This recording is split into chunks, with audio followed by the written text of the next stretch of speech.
Okay, race fans, the middle jewel of the Triple Crown, the 143rd Preakness Stakes is here for Tim Tulloch and Acacia Courtney. I'm Stan Salter. We're going to have a record-setting day here Saturday at Pimlico. It's a monster 14 race card. The Preakness is going to be a great race, and the undercard stakes are going to be phenomenal as well. We had a good Black-Eyed Susan day despite the weather conditions. A few races were off the turf, but still decent handle there, just about the same as last year. Big crowd out here. Looked like everybody was having fun on Black-Eyed Susan Day. And we really appreciate everybody that came out to support us on Black-Eyed Susan Day and support all of the horsemen, the jockeys, the owners, everybody that's involved and that prepares their horses for such a big weekend like this. Some real highlights on the day, of course, and it was just great to see so much enthusiasm, even with some rain. Absolutely. I mean, rain wasn't going to keep Marylanders away from Black-Eyed Susan Day, and it will not keep them away from Preakness Day tomorrow. And there were places on the plant today that were just rocking. Turfside Terrace,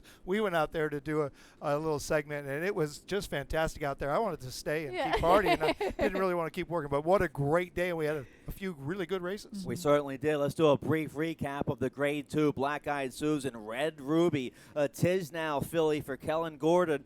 Paco Lopez aboard for the winning ride. $780 Red Ruby paid in the Black-Eyed Susan. She was very impressive, and they turned for home, and you could see that Paco hadn't even asked her yet, and it looked a little bit at the beginning. She kind of had her head up. It took her a couple of strides early in the race to get comfortable, but then once she did, he had a ton of horse coming to the stretch. She looked really, really good in the stretch, just powered away. She's 2 for 2 on the slop now, and it was an impressive race. It was one of the more impressive races. There were a lot of impressive races, but as far as an individual performance today, I thought that was pretty good. I also thought the winner of our Pimlico Special was a pretty good individual performance, too. It was a nice big handle in the Black-Eyed Susan, a little shy of $3.2 million in the Black-Eyed Susan. The historic Grade 3 Pimlico Special didn't disappoint. Irish War Cry, he bought his A game here today for Grand Motion. They went right to the front, very aggressive strategy with Irish War Cry and Jose Ortiz, and it paid off. It was great to see Irish War Cry get back to the winner's circle, and hats off really to the Connections and trainer Grand Motion for being so patient with this horse.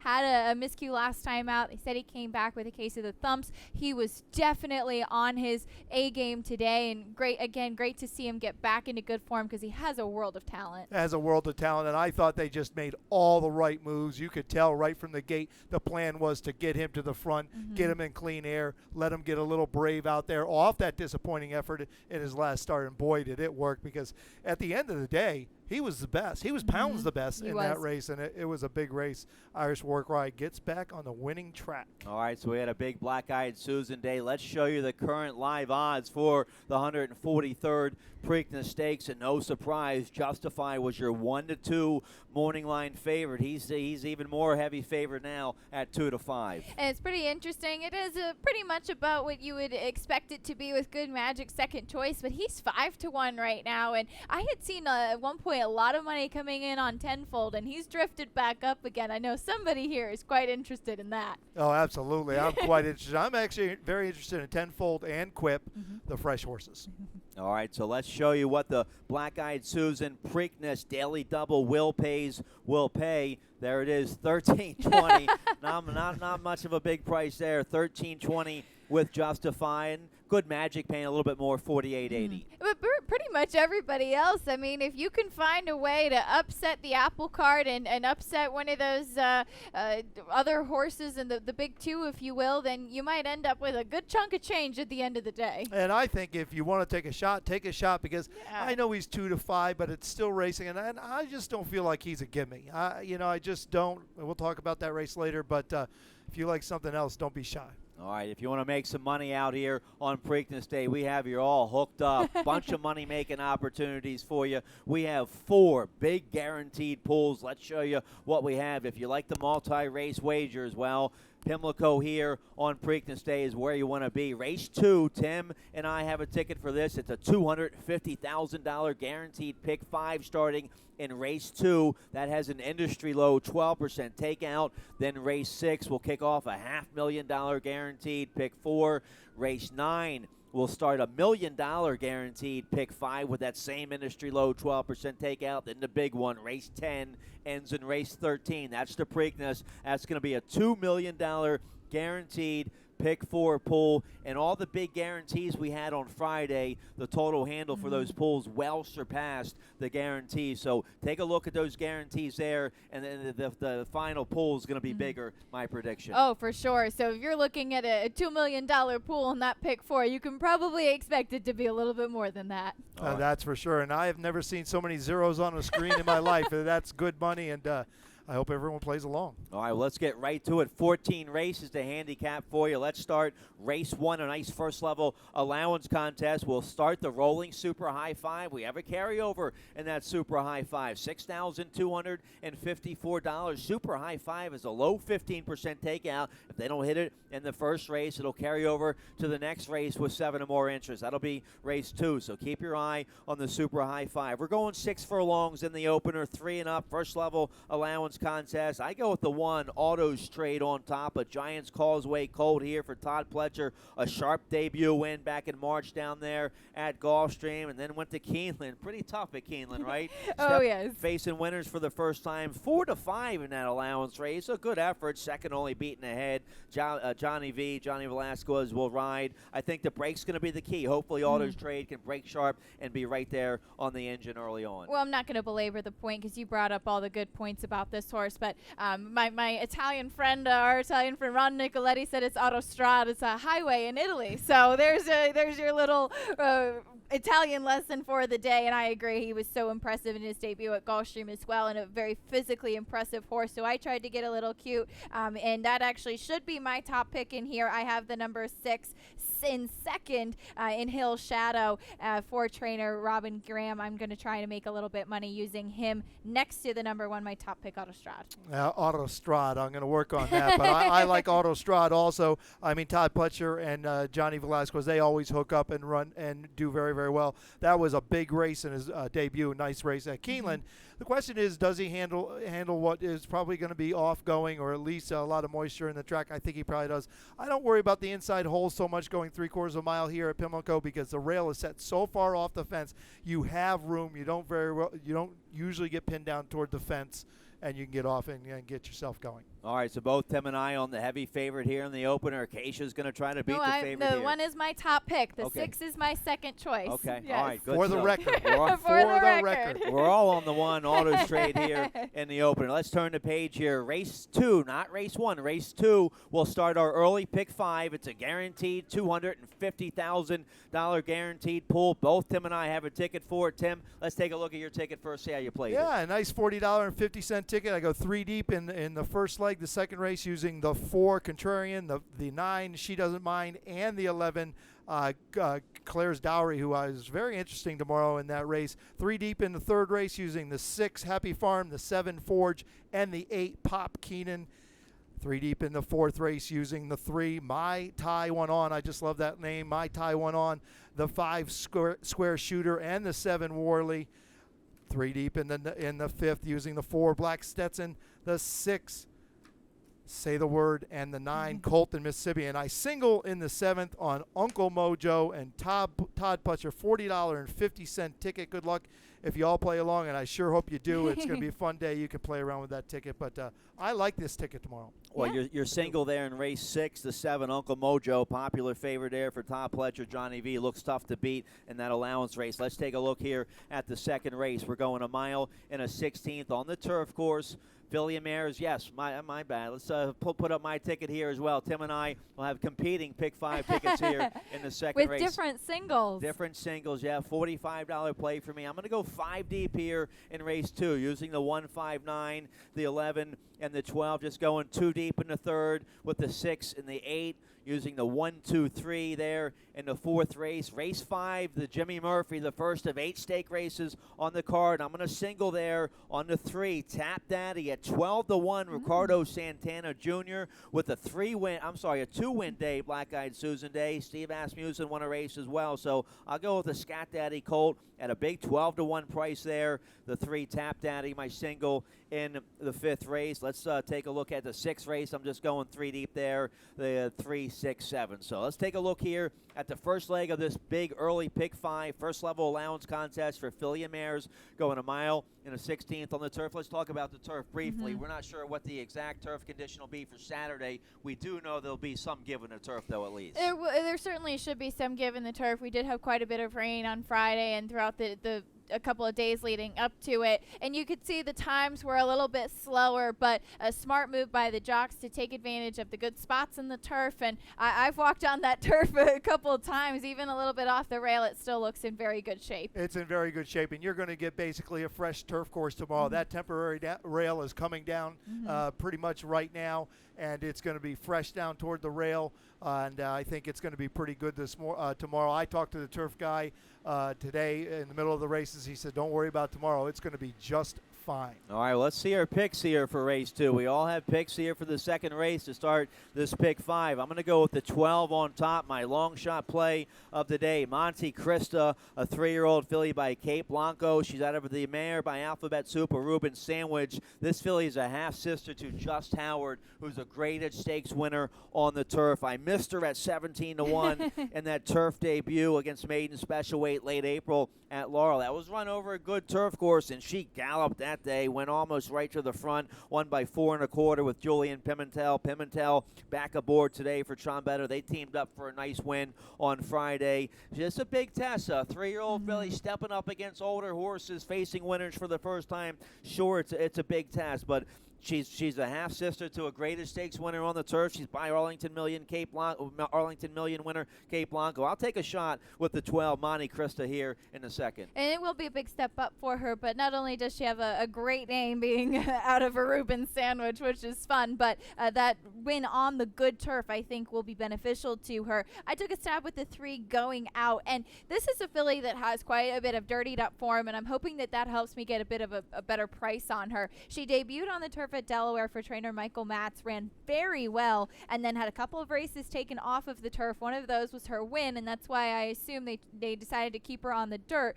which didn't pan out for her in the last couple of times. But I have noticed when John Velasquez picks up a mount for Michael Matz, pay attention, because they have been a very potent duo, especially following them throughout the Gulfstream Championship meet. And I like the 9 here. She doesn't mind for Graham Motion and Jose Ortiz. They hit at 22%. This is a second race off of a decent effort at Laurel a couple weeks ago, got beat 3 lengths. But if you look at the races before in Tampa and Belmont, those were good races with big numbers. I think the extra ground helps a mile and 16th. She's been running consistently a mile. I think that extra 16th of the mile is going to help her, and I think she can get it done. She's 3-1 on the morning line. She's going to take a little bit of money, good connections, a lot to like. All right, so we're kind of all over the place here. We all like the 9. We like the 8 a little bit here. Location and Tim like the 8. We're all over the place a little bit here with our top picks. It's a wide open race. That's why I go 5 deep here to start this pick 5. That definitely looks like it's a good plan of attack. All right, well, let's take a look here at the third race. Race 3 will start in early pick 4 here in the third. We're going 6 furlongs. Nice 2 other than allowance contest here for 3-year-olds and upward. I go to the outside here. We all like the 8 on the outside. Pop Keenan for John Service. Could be a big day for John Service. He has Diamond King in the Preakness. Javier Castellano is going to ride this 4-year-old son of Escondre. A big, good-looking win against First Level Allowance Company on a wet, fast track back in January. Whistled that day by 8 1/4. Fast time 1:02.3 for the 5.5. Got a 93 buyer. They've freshened the horse up since then. You see 3 nice 5 furlong workouts on the tab for the comeback. Service 25% with horses coming off this kind of layoff. And this horse has been incredibly consistent. He's been very, very good. It's his first start outside of Parks, which is definitely interesting, but John Service certainly knows how to ship, especially to Maryland, and get that win. I went with the number 7, Forge. This is another horse that's been in good company since being claimed for trainer Rudy Rodriguez. He's done a fantastic job with this horse. 2 open length victories. That win 2 starts back with a 104, and you say, well, yes, he regressed, but he still won by nearly 3 lengths last time. His number did regress a bit, but I imagine with that big performance 2 back, he should come in with even a stronger effort again today. I would agree with that. Stan and I have the same top pick, so we won't worry about that anymore, but I like the 7. In my exacta, I think you're absolutely right. Rudy Rodriguez, 24%. Second off a layoff. He had a good return race. He probably gets better in this next start. 2 good works coming in, including a nice work at Aqueduct 48 and change. for a half mile. So I think there's plenty to like. All right, so we all like some similar horses there, and that nice 2 other than allowance contest in the third. Let's take a look at the fourth. Another 2 other than allowance race for 3-year-olds and upward, going 5 furlongs on the turf. And I go with the 3. My Tie Went On for Jane Sabelli. Irad Ortiz Jr. on this 4-year-old. Sharp win. This sort of sharp 2 wins in a row down there at Gulfstream. You're familiar with this horse down there. Looks like he's in very good form right now. He is, and it's interesting. It's important to note that 7.5 furlongs at Gulfstream is still considered a sprint, but it is 2 turns, and it's very different makeup than the 5 furlong turf sprint T1-2 starts back.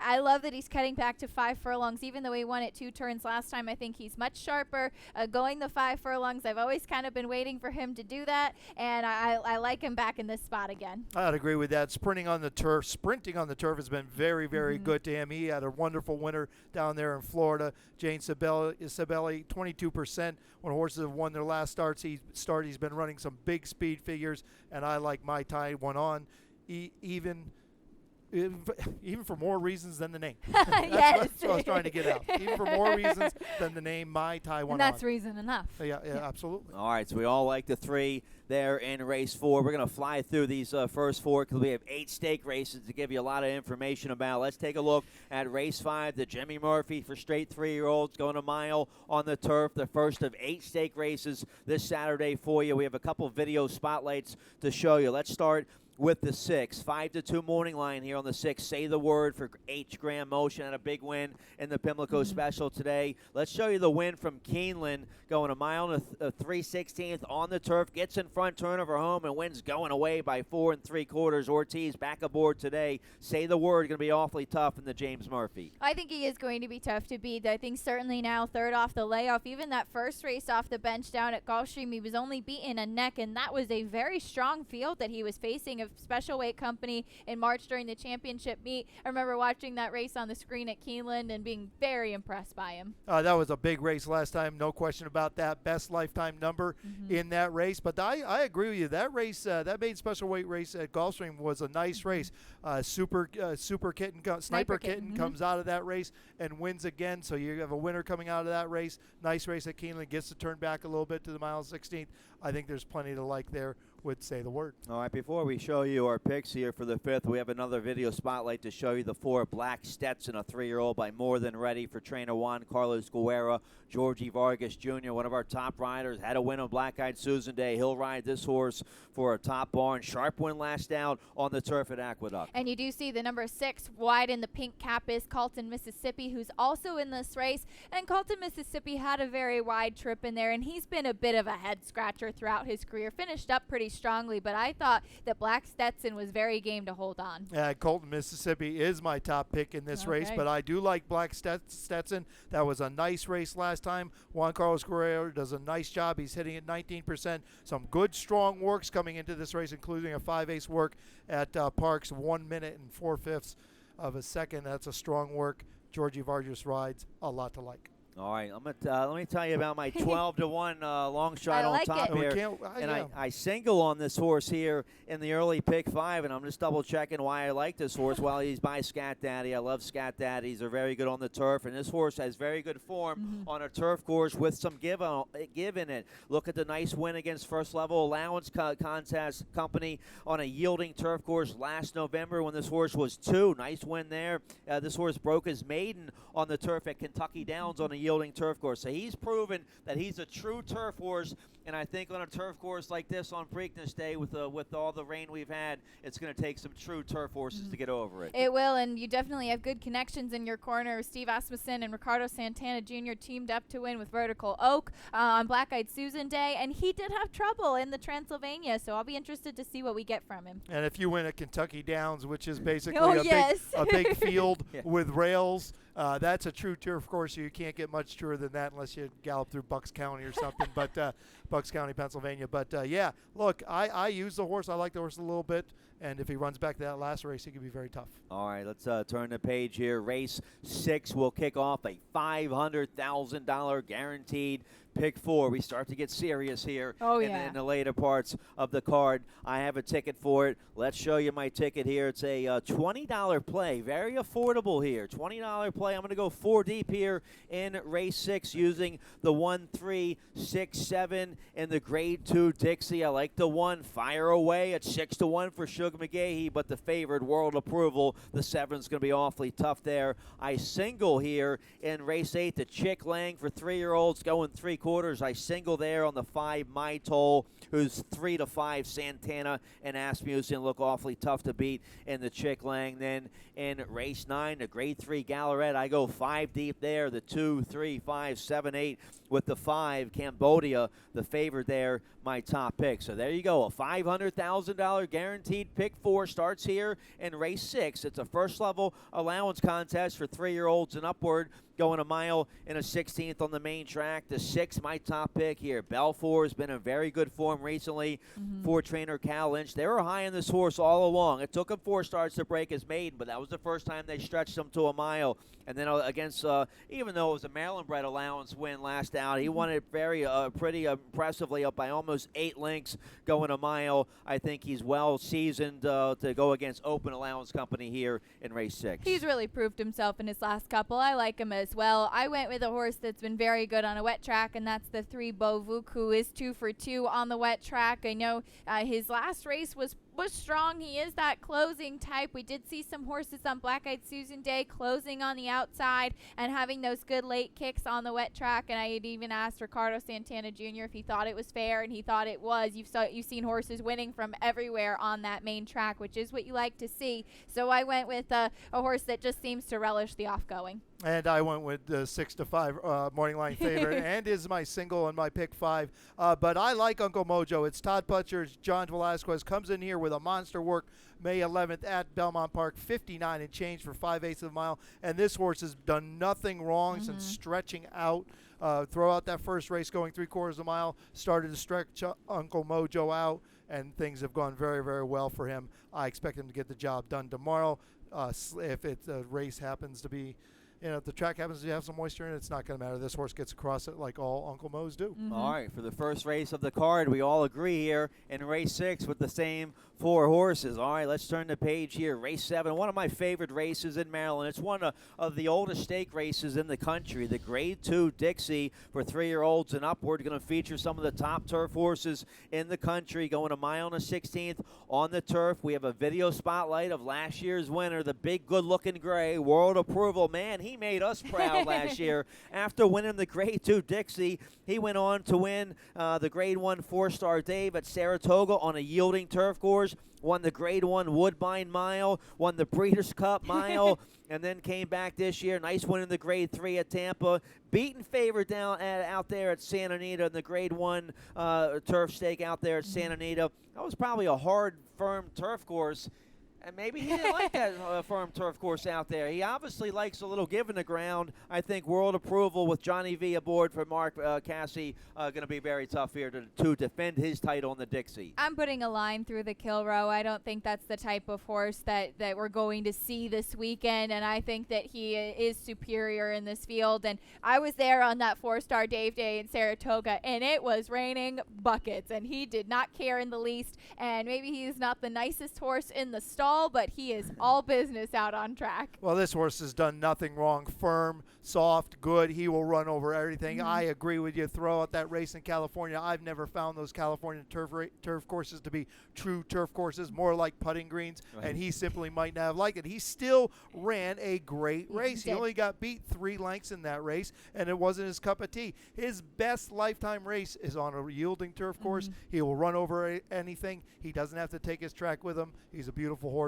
I think he gets the job done. All right, so we all go with World Approval on top. We all like the 1 as well here. Fire Away, a 6-year-old son of Warfront for the Hall of Famer Sugar McGahee. This is a real deal horse here. Manny Franco's going to ride. Nice win against Stakes Company last out up there at Aqueduct. This horse he's no stumble bum. He'll get a good trip, hopefully, from the inside. And he was 3rd behind World Approval in Tampa Bay 2 starts back. He's kept good company. If you scroll down his past performances, he won on a soft turf in Aqueduct in his previous races, and he seems to be training very well up at Belmont. Shug McGee, 22%, second off a layoff, and he's been holding great form. You go all the way back to last May, and this horse has been holding really, really good form. He's got some solid works coming into this race, including a 47 and change on the Belmont turf on May 12th. So there's plenty to like here with Fireway. All right, so one of my favorite races of the year, the Grade 2 Dixie. It never disappoints. And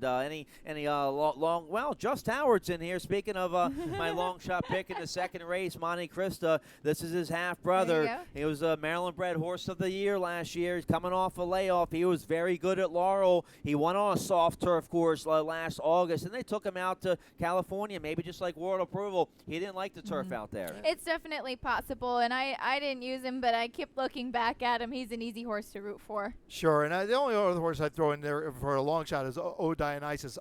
First time on turf last time, ran his best lifetime number on any surface, won by a length and a half. But I have to tell you, that was a visually impressive race. He got over that turf, and he looked fantastic. He looked like he just breathed new life into his racing career. Not that he was a bad horse going into that, but that was a big, impressive race. All right, we've talked about the first 7 races so far, including 2 stake races. We have 7 more races to talk about and 6 more stake races to talk about. So let's get a quick commercial break. When we come back, we'll start in the Chick Lang Race 8 to kick off the 20-cent Rainbow Pick 6.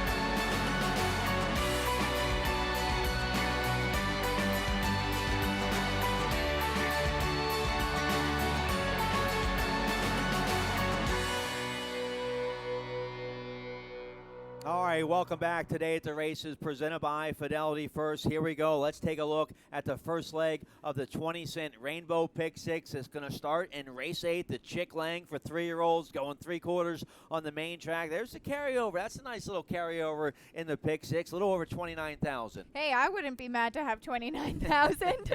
I wouldn't be mad to have the 9,000. I mean, the 406 might look good to me right now. Yeah. All right, so the Pick 6 will start in race 8. Let's take a look at the first leg, the Chick Lang for 3-year-olds, $200,000 stake here. We have a couple video spotlights to show you. Let's start with the heavy 3-5 favorite, the 5 My Toll for Asmussen and Santana. Let's show you the win in the Bachelor. Man, he got in front, turnover home, won by 9. Fast time 108.2. That's smoking. Got a 107 buyer. It was a really impressive race from him. As you said, a 107 buyer speed figure for him. He just continued to pull away, and it almost looked like he might have some competition as they turned for home, and then he had absolutely no competition at all. Got quite a bit of speed, too. He's very, very fast. The race before in that first level allowance condition, big race there with a big number, but that race was just so impressive. Well, what I see here is these works since Mitoli won the Bachelor, just nice maintenance work. Steve Asmussen knows his horse is fast, doesn't need to practice fast. Maintenance works. I always love to see that. All right, let's see our picks here for race 8. We have a long shot video. We'll show that later. Let's see our picks here for the Chick Lang. I'm going with the 5 My Toll on top. So is Tim. Acacia, you're going against the heavy favorite here with Curly's Rocket. I am, and I'm trying to upset the apple cart a little bit here, and I have no complaints over the heavy favorite. I really have no negatives to say against him other than that he'll be a very short price, and I'm going to try to get cute here in the Chick Lang. I went with Curly's Rocket, who making his first start for Al Stall last time. I thought he was a really good race on a track that was labeled as good. It was sealed. There was some moisture in it. There were 2 next out winners from that, and he is stepping up. He's going to have to run one of his better races today in order to be competitive, but I thought he might be a little bit of the sleeper, and especially with Jose Ortiz getting them out. And I don't disagree with that. I went back and forth whether I was going to have Curly's Rocket on my ticket or not, and I eventually left him off because he is taking that step up. But he looks like he could be capable. His last 3 races have been good races, and he's never run a bad one. No, So Yes. he's very, very interesting with Jose Ortiz. I think Curly's Vodka gets a real nice trip. I use him in my you like him too. Good. I like him. Al Stahl always does well here. Yeah. He married a girl from Harford County. That's it. That's right. That's it. You marry a girl from Harford County, you're doing great. And he loves coming to Pimlico. Class act. We always love seeing the Cajun, Louisiana native Al Stahl here at Pimlico. All right, let's talk about a long shot here in the Chickling. The Maryland bred still having fun, man. He was very good earlier this year. He won 2 stake races in a row when he was sprinting the Frank Whiteley in the Miracle Wood. Let's show you what he did in the Miracle Wood back in February. This was going a mile on and off track this day in a wintry mix. He comes with a rally with Fergal Lynch aboard. This was a good field. Old-time Revival, who he beat in this race, would come out of this race and run lights out up there in a Triple Crown prep race up there, the prep for the Wood Memorial up there, the Gotham up there at Aqueduct. But after this big win, they tried him in the private terms. He was a troubled 4th that day as the heavy favorite. Here he is on the inside to get up for the win in the Miracle Wood, and then it just wasn't good enough in the Tessio. Now they cut him back in distance. Sheldon Russell will ride his inside post. Well, he's a closing sprinter. So I was talking to trainer Tim Keefe earlier today, and we both kind of agreed. Maybe he was blowing smoke, but they're just gonna take back and come wide with the rally on the outside. Right? I don't think he was at all. And everyone likes to take a shot. You have a horse, and maybe you can get it to the Preakness, so you stretch him out a little bit, and you hope you can get that done. But I think Timmy's right. I've thought this since even the Miracle Wood, which he did win, that he was a closing sprinter. I think this will work for him. I didn't use him on my ticket because I think the race is a little deeper than that, but I think this horse does have a good future as being a closing sprinter. And look, I won this race from the 1 hole in 2004 with a closing sprinter. So it can be done. And if he gets it done, I'll be fine with it. It's Timmy Keefe. It's local, and we always like that. That's right. And the outside was it was pretty fair today. Sure, you would think maybe the outside was better, but you saw some horses come rallying up the inside, so maybe Russell saves ground coming for home with the rally. And even looking at the Black-Eyed Susan, Coach Rocks kind of came back with a little bit of an effort on the inside. I just don't think she was good enough to compete with Red Ruby at that moment. Red Ruby just had so much more steam coming into the stretch, but I think there's no problems inside or outside of the track. There's no shame in that. There was virtually nobody who could compete with Red Ruby today. That was such a big performance. All right, let's turn the page here. Race 9, lots of action here. We start a $1 million guaranteed pick 5 here in the 9th race. And yes, it still has the industry low 12% takeout. That's more money back to you, the better. I have a ticket for this $1 million pick 5 starting in race 9. Let's take a look at my play. A $45 play. I'm going to go 5 deep in the grade 3 Gallorette, going 2 turns on the turf, using the 2, 3, 5, 7 in the 8, with the 5 being my top pick, your favorite here in the Gallorette. That's Cambodia. And then race 10. Race 10 is, I'm going to go 3 deep there, the 4, 5, 9. That's the grade 3 Maryland Sprint, my top pick there, being on the outside there, the 9 Long Haul Bay for Chad Brown and Manny Franco. Then in race 11, that's the very one. I'm going to go 3 deep there, the 7, 11, 12, with the 11 being my top pick on the outside, Smiling Causeway for Delacour. And then my key horse there, I think Bob Baffert's a lock today on Preakness Day in the Sir Barton. That's my Bob Baffert 3-year-old key horse of the day. Axeman, it looks like he lays over the field in the Sir Barton with Mike Smith aboard. Just fired a 101 buyer in that allowance win out there at Santa Anita. Axeman going to be a popular favorite in the Sir Barton. Then I'm going deep there, well, 2 deep at least. Another ticket on a late pick 4. I go 4 deep in the Preakness. But just using my top pick, who is the 8 Bravazzo, I'm going for the upset with the Hall of Famer Wayne Lucas and Bravazzo in the Preakness over Justify. But you have to use Justify as well. I think you do, and boy, it's pretty good to beat Bob Baffert, huh?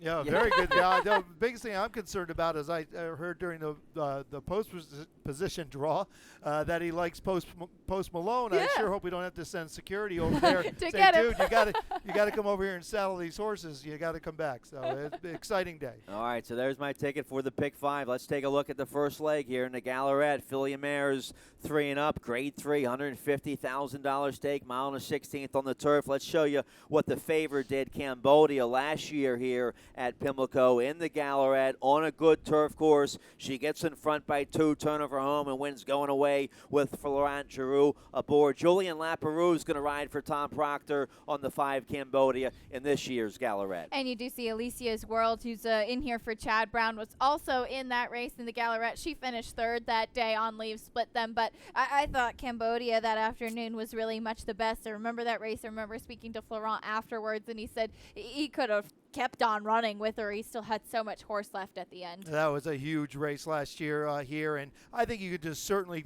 just throw out the last 2 races. She had trouble in both those races. I think she gets back to those races she ran in the Breeders' Cup Turf Mile and back here last spring. She likes a little bit of giving the ground. The outside horse, Elisa's World, doesn't. She's had one race. It was here. It was one of her worst races. She'll have to overcome that.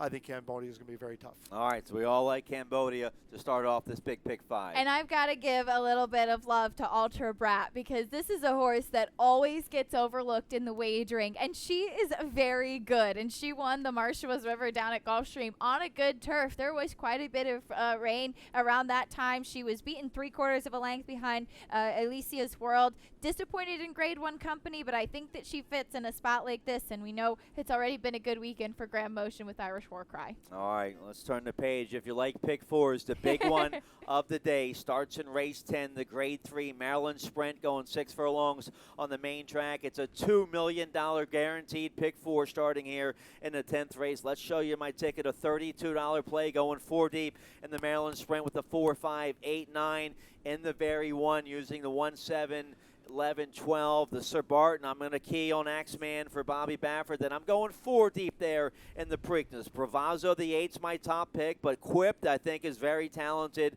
The one you have to like. Good Magic, your Derby runner-up. You have to respect him. And, of course, you have to use Justify on any pick 4 ticket. So let's take a look at the first leg, see if I can get live here in race 10, the Grade 3 Maryland Sprint. My top pick. I think this horse is going to get a beautiful trip on the outside. He's a closing sprinter. The 9, Long Haul Bay for Chad Brown, 4-year-old son of Quality Road, was very good last year as a 3-year-old. Won the Grade 3 Bayshore, and I believe we have a video. Well, we'll get to the video spotlight here in a second. Let's talk about the 9 here. Long Haul Bay is going to be the favorite. Tim, you have this horse on top. Tim, your thoughts here on Long Haul Bay? I think he's going to get a beautiful trip on the outside. 2 for 2 at the distance, 3 for 4 at life. He's never run a bad race. He has big numbers. Chad Brown just covers all the bases. 30% won last start, 24% graded stakes. Franco rides. But just too much to like here, and I think you're right. Great trip from the outside. And you go against the 9 here in this race. I did. I went with the number 5, Switzerland, and I believe we have a spotlight on that one. And I tried to upset the apple cart a little bit. I know that this is going to be the first stakes competition for Switzerland, but I love this last performance from him, and he's actually the half-brother to Backyard Heaven, also with Chad Brown, who won on a wet track in the Ali Sheba. I think that this track condition is going to be no problem for Switzerland. And Steve Asmussen came here to play. Yes, he did. He came here to play. He brought a lot of horses. There's a nice juicy bonus to be the leading trainer over these couple days, and he's brought some horses. He's brought some serious ones, and he's brought one like Switzerland, who I like also tomorrow, who could get the job done. And out of all the trainers on Black Eyed Susan and Preakness Day, I think it's no contest. Asmussen has the best hairdo. Oh, absolutely. Especially when it's wet, especially in the rain. All right, there's a Maryland bred who's pretty tough here in the Maryland Sprint. Very tough. The 4-year-old son of Great Notion, a homebred for Linda Zhang and Jeff Runko. This horse is battle-tested. Let's show you what Louisfield did last out in the Not for Love Stakes at Laurel back in March. Had to fight a duel. Was head-and-head for a long way in this race. There he is on the inside. Looks beat Turner for home here with Boca Chica aboard, but he re-breaks Turner for home here. When you look this horse in the eyeball, he's dead game since this win in the Not for Love. Man, he's turned in several very fast works at Charlestown. He has just been so impressive. And I remember being at Laurel in September when he was coming off of that 20-length maiden score at Charlestown, and nobody just really knew what to do with him. And he has proved himself time and time again. We certainly know what to do with him now. Oh, yes. And I didn't want to pick against him. The other horse just looks a little tougher. But look, this is a nice horse. 5 for 7 in his life.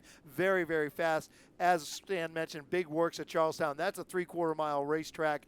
It's hard to go that fast around there, and Jeff Runkle's just done a great job with this horse, and he's going to be very, very tough no matter what happens. All right, so nice grade 3 sprint to kick off this big $2 million guaranteed pick 4. Let's take a look at race 11, the very one for filly and mares, $100,000 turf stake here, going 5 furlongs, a mad scramble on the turf. I think the 11 Smiling Causeway will get a nice trip on the outside. 4-year-old daughter, Giants Causeway for Arnaud Delacour. Daniel Centeno will ride. Centeno is aboard for the come-from-behind win last out back in December against Stakes Company down there at Tampa. Very fast time there, 55-4. Got a 92 buyer with that win. This horse is very versatile. She has early speed. She's one going to the front. She's one coming from behind. I think Centeno is going to give this filly a nice, smart ride and have a lot of options available to him early on. If they're going slow, he can maybe clear and go to the front, or if there's some speed to the inside, I think he gets a nice stalking trip. Oh, look, she's versatile. That's definitely very true. And she's by Giants Causeway. I don't think she's going to mind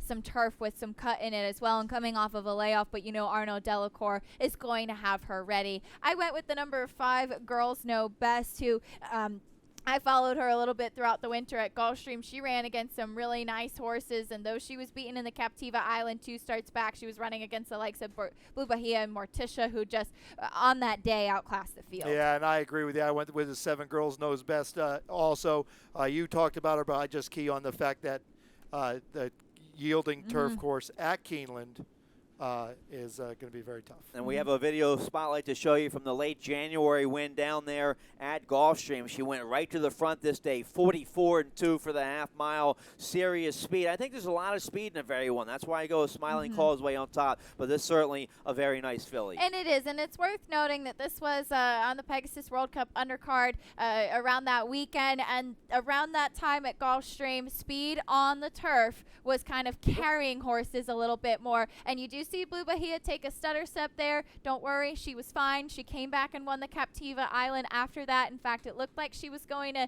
end up winning the race, and it actually, and if everything ended up okay, Paco Lopez did the right thing in pulling her up a bit. Yeah, she just looked like she jumped the tire tracks. Yep, that's exactly what happened. All right, so nice big field there in the very one. Let's take a look at the Sir Barton. Sir Barton, a long time in a proving ground race for the Belmont Stakes. You see 3-year-olds that just aren't quite good enough for the Preakness yet. They win in the Sir Barton, and then they go to the Belmont and win at a big price like Sarava did. Remember Sarava? I remember. With Edgar Prado. Clem Florio loves Sarava after he won the Sir Barton, and he won the Belmont at like 70-1. I think Clem retired after that. I was there. He probably could have, right? I was at that Belmont. All right, I should have retired after all that. right, so we're all on the heavy favorite here. Let's show you what Axeman did last out real quick. Early April against First Level Allowance Company. Going a mile for the first time. His horse has early speed. He gets in front by 3. Turner for home as a heavy 4-5 favorite. Wins by 8.5. Very quick time. 101 buyer speed figure. He didn't run very well in the Grade 2 San Vicente in February, but that was only his second race. They gave him some time after that. Big, good-looking win here. The 101 buyer speed figure kind of lays over the field in the Sir Barton. I do think that he outclasses the field, and it is worth mentioning he's after multiple Grade 1 winner Indian Blessing, who was 2 for 3 on a wet track. So I think whatever the track conditions are going to be, he's coming in strong. Bob Baffert's going to have him ready. Yeah, I don't think the track condition will make it different. Good works coming in, and Mike Smith and Bob Baffert hit at 41%. 41%, that's insane. See, we all agree about my key horse, Axeman. There you go. There you go. There you Axeman. go. It's a lot of weight to carry, though.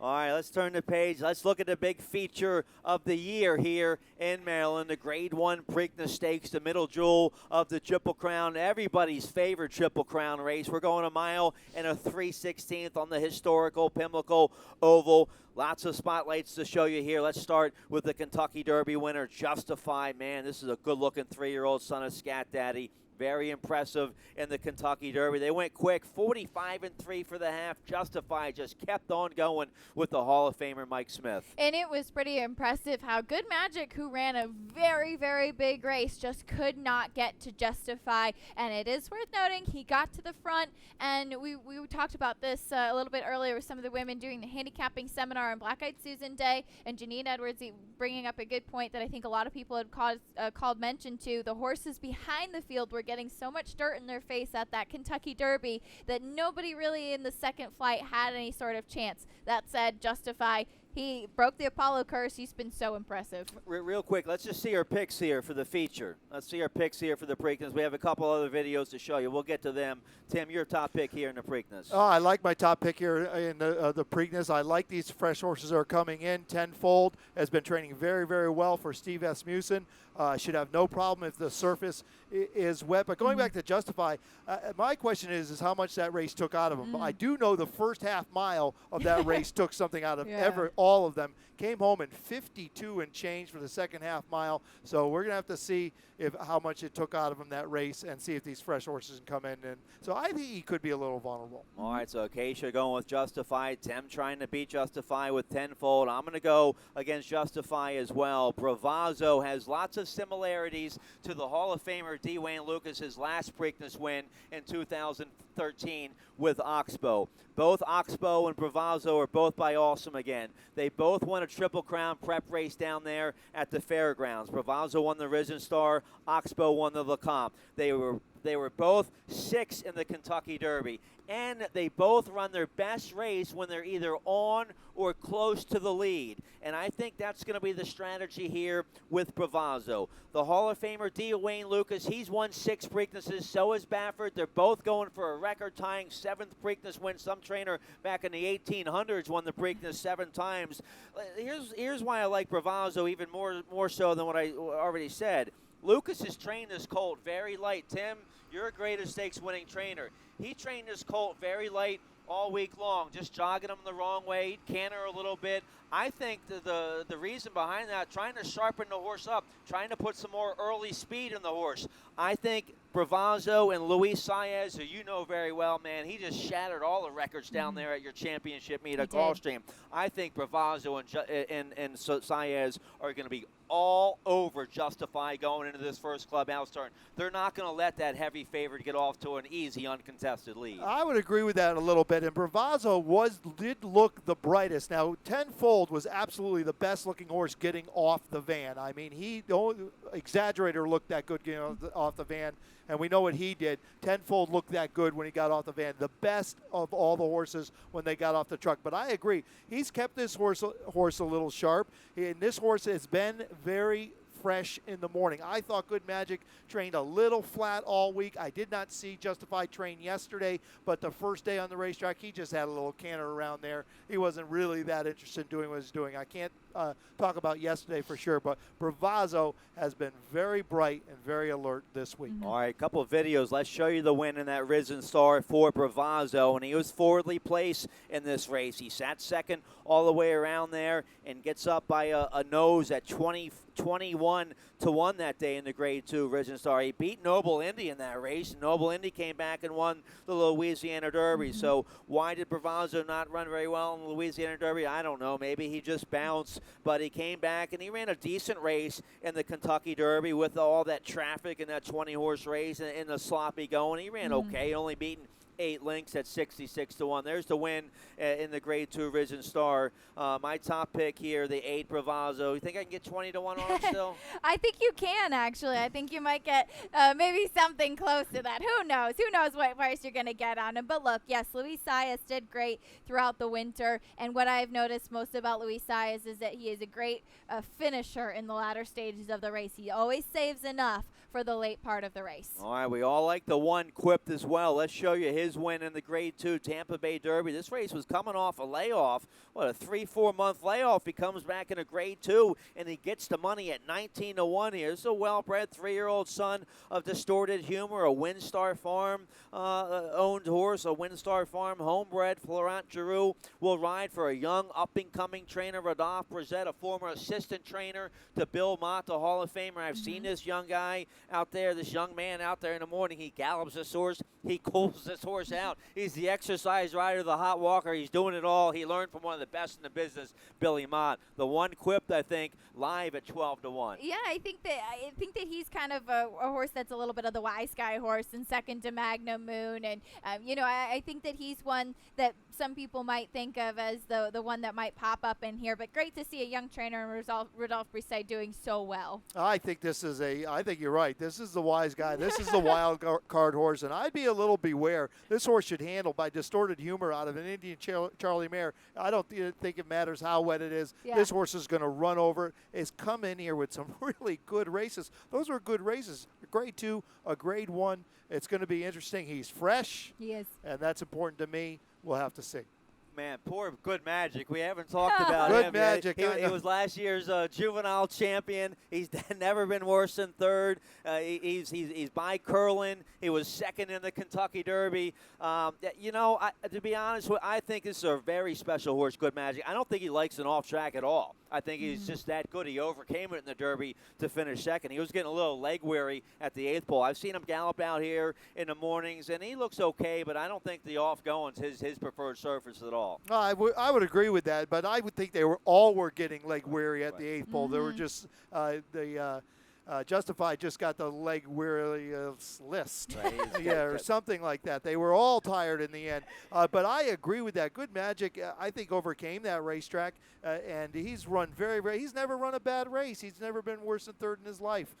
He's a very, very nice horse. I thought he looked a little flat this week, though, to be honest with you. I used him, but I'm not so sure he's going to come back and run back that race. This is a very taxing time of the year for these 3-year-olds, especially if they run in the Kentucky Derby and then right on to the Preakness. It does take a lot of them, especially when the Kentucky Derby was the track situations that it was. And Good Magic, I've heard some arguments that he was flat in the Fountain of Youth. Strike Power and Promises Fulfilled went 1-2 around the whole time, and I don't think that Chad had Good Magic at his peak in that race off of the layoff. Well, he did mention that going into the Derby, that he didn't think he had him at his peak, and that's why I use the horse. I used Good Magic in the Derby. I did too. On that, Chad, I thought Chad brought the horse up, not trying to peak too soon and peak at the Derby. And, he might have had a shot to win it on a fast track, but I think Stan is right. I think he just overcame a bad track, but he might get the same thing tomorrow. All right, so we're all looking forward to seeing some of the best 3-year-olds in the world right here in Baltimore, Maryland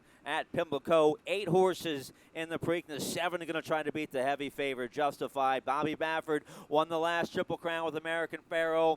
American Pharoah won in that hellacious rainstorm we had, and it looks like Baffert going to get an off track with Justify in the Preakness once again. Yeah, and then even speaking to Bob Baffert at the draw, he said, well, we know Justify can already run on a wet track. He won the Derby, and like Tim says, he's pretty excited about Post Malone, so I don't think he's too worried about it. Yeah, he might not even show up.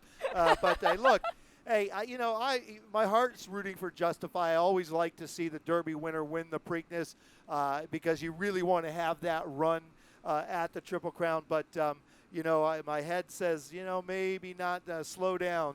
But he wins tomorrow. He's a nice horse, no question about that. But he gets the job done tomorrow. I think he's even more special. Yeah. All right, there's still one more race to go after the Preakness. The Preakness kicks off the late daily double for you. We're out of time in this show. We'll show you our picks real quick for race 14. It's a nice nickel starter, an old-fashioned nickel starter with some old war horses here to finish off the day, going 3/4. I go with the 5 on top here. You got to have heart for trainer Aaron McClellan. This horse won 2 in a row. And I go with the 7 Appealing Future for John Service. We'll see if he can get his own little double there with Diamond King in the Preakness. And I go with the 5. You got to have heart. Look at that horse's form. He never runs a bad race. How can you go up against him? He's a runner. He is. All right, that's it. We're out of time. The gates open at 8 o'clock tomorrow. It's a 10-year anniversary for the Budweiser Infield Fest out there with Post Malone, 21 Savage, Odessa, Frank Walker, and Vice. They're going to be partying out there all day tomorrow. If you haven't gotten your tickets, there's still time. Preakness.com, the new and improved website, Preakness.com, to get your tickets. Also, some great bios on all 8 horses in tomorrow's and Saturday's Preakness. We taped the show Friday night, getting ready for the big day on Saturday. Been fun working with both of you. Looking forward to Preakness 143. That's right. I hope you make lots of money on whatever you're betting on Preakness Day. Yeah, Preakness is always a great day. Best sports day in Maryland.